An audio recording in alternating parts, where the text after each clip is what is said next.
Hello viewers, আসসালামু আলাইকুম। কেমন আছেন সবাই? আশা করছি সবাই ভালো আছেন। আমরাও ভালো আছি আল্লাহর রহমতে। মিস্টার অ্যান্ড মিসেস ব্লগের পক্ষ থেকে সবাইকে স্বাগতম। আপনাদের বাপের বাড়ি বেড়াতে যাবেন, সেই জন্য বাসায় ফুল ঝুরি পিঠা বানানো হচ্ছে। ভাবলাম আপনাদের একটু দেখাই।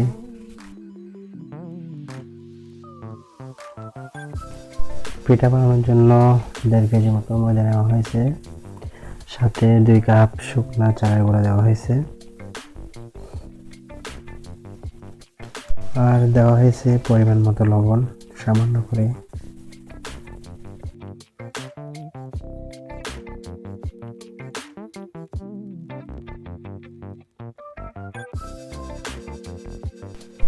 দুইটা ডিমের সাথে কিছু চিনি নিয়ে ভালো করে ফেটিয়ে নেওয়া হচ্ছে। চিনি পরবর্তীতে লাগলে আরও অ্যাডজাস্ট করা হবে। ডিম ছাড়াও এই পিঠা বানানো যায়, তারপরেও 2টা ডিম দেওয়া হচ্ছে একটু ক্রিস্পি হওয়ার জন্য। ডিম দিলে খেতে একটু মজা লাগে, স্বাদটা ভালো আসে, ক্রিস্পি হয়, সেই জন্য।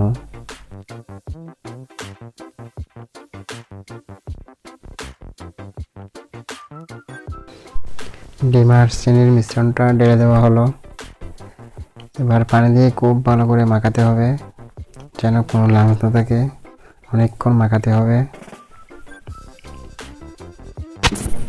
পানি দিতে হবে একটু একটু করে, একেবারে বেশি করে দেওয়া যাবে না। এভাবে করে খুব ভালোভাবে মাখাতে হবে, যেন কোনো লাম্পস না থাকে। লাম্পস থাকলে সেটা হাতে ভেঙে দিতে হবে। আর একটু পানি দেওয়া হলো। চিকেনটা হবে একদম বেগুনের পিঠার মতো, বেশি ঘনও না পাতলাও না। আপাতত এই পর্যন্তই মাখানো শেষ। পরবর্তীতে পানি রাখলে অ্যাডজাস্ট করা হবে। এখন 30 মিনিটের জন্য রেস্টে রাখা হবে। 30 মিনিট পর ভাজা হবে তেলে। এবার তেলে দেওয়ার পালা। তেল গরম হওয়ার পর শাঁসটাও গরম তেলের মধ্যে 5 মিনিট ডুবিয়ে রাখতে হবে। আর পিঠা তেলে ছাড়ার পর এভাবে ঝাঁকাতে হবে, ঝাঁকিয়ে শাঁসটাও ডুবিয়ে রাখতে হবে গরম তেলের মধ্যে, নাহলে পিঠা ছুটবে না শাঁস থেকে।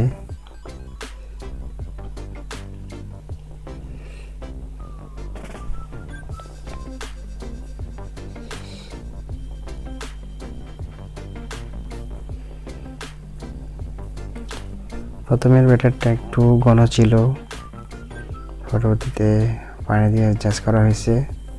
সেজনগুলো খুব ভালো হয়েছিল।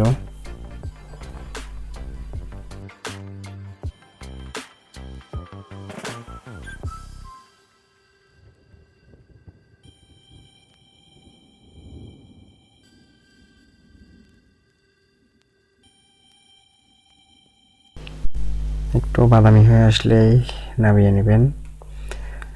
নামানোর পর প্রথম থেকে একটু নরম থাকে পিঠা, ঠান্ডা হলে মুচমুচে হয়ে যায়, সেই জন্য কোনো চিন্তা নেই।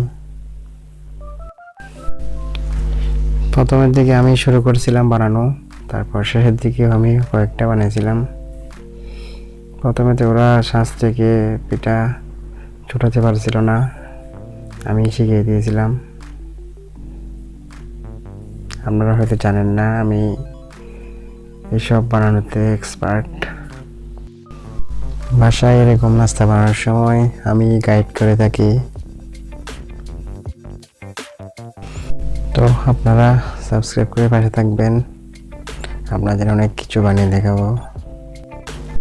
আর একটা জিনিস খেয়াল করে দেখলাম, আমাদের বেশিরভাগ ভিউয়ার্সই সাবস্ক্রাইবার নয়। তো যারা এখনো সাবস্ক্রাইব করেননি আমাদের চ্যানেলটা, তারা অবশ্যই সাবস্ক্রাইব করে দিবেন।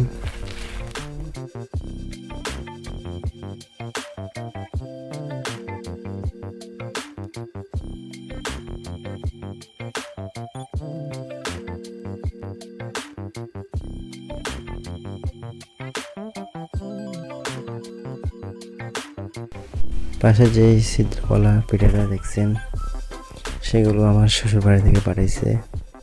সেই পিঠাগুলোকে আপনারা কি পিঠা বলেন একটু কমেন্ট করে জানাবেন।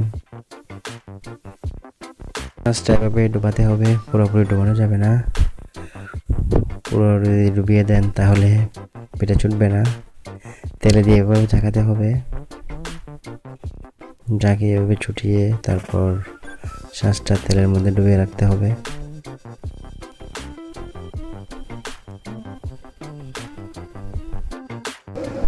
পিঠা বানানো শুরু করার আগেও আপনারা শাঁসটা 5 মিনিট ডুবিয়ে রাখবেন গরম তেলের মধ্যে।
এখন দেখতে পাচ্ছেন এক্সপার্ট এসে গেছে, মানে আমি শেষের দিকে আমি বানিয়ে দিলাম, ওরা ক্লান্ত হয়ে গেছে বানাতে বানাতে। দেখেন আমি কিভাবে বানাই শেষের দিকে, তো সেজন্য একটু শ্বাস ডোবাতে একটু কষ্ট হচ্ছে, আস্তে আস্তে ডোবাতে হচ্ছে। আর ডোবানোর সময় খুবই সতর্ক থাকতে হয়, যদি উপরে লেগে যায় তাহলে পিঠে লেগে যাবে, পিঠেটা উঠবে না, সেজন্য খুবই সতর্ক থাকতে হয়।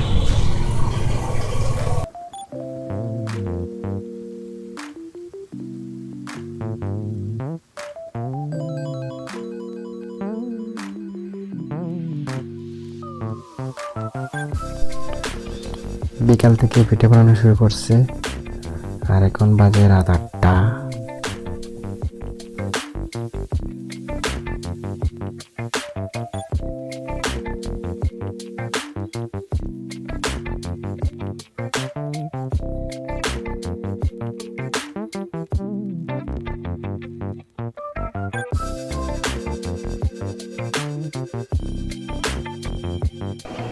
তো ফ্রেন্ডসরা, যারা এখন পর্যন্ত এই বোরিং ভিডিওটা ধৈর্য সহকারে দেখছিলেন, সবাইকে অনেক অনেক ধন্যবাদ পুরো ভিডিওটা দেখার জন্য।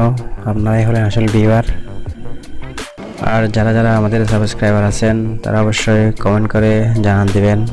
আপনারা যদি কমেন্ট না করেন আমি কিভাবে বুঝবো আপনারা আমার সাবস্ক্রাইবার লিস্টে আছেন? অবশ্যই কমেন্ট করবেন, লাইক কমেন্ট করবেন। যারা এখনো আমাদের চ্যানেলটি সাবস্ক্রাইব করেননি তারা অবশ্যই সাবস্ক্রাইব করে আমাদের ফ্রেন্ড করে রাখবেন। আর আজকের ভিডিওটা এই পর্যন্তই। সবাই ভালো থাকবেন, সুস্থ থাকবেন। ধন্যবাদ সবাইকে। আসসালামু আলাইকুম।